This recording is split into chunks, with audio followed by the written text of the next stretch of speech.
দুদিন আগে আমি কিছু পর্দা বাসার জন্য অর্ডার করেছিলাম একটা ফেসবুক পেজ থেকে। পর্দার কোয়ালিটি গুলা এত বেশি জোস ছিল যা বলার বাইরে। আজকে আমি মাসের বাজারে যাওয়ার আগে রিসিভ করেছি পার্সেলটা।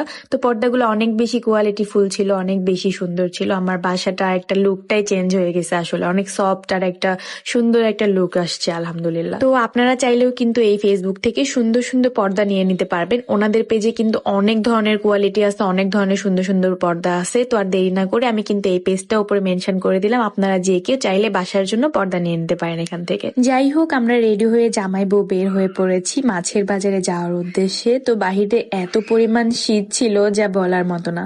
সকাল বাজে 7টা আর আমার ছেলে আজানের তো 10টার আগে ঘুমই ভাঙে না, তাই ওকে ওর ফুপির কাছে শুইয়ে দিয়ে তারপরে আমরা দুই জামাই বউ নিয়ে বের হয়ে পড়ি। তো ওয়েদার এত বেশি ভালো ছিল, আমরা যাওয়ার সময় কোকিল পাখি ডাকতেছিল রাস্তায়, তাই আমার বর একটু থেমে আমরা কোকিল পাখির ডাক শুনি। এত মিষ্টি সুর ছিল।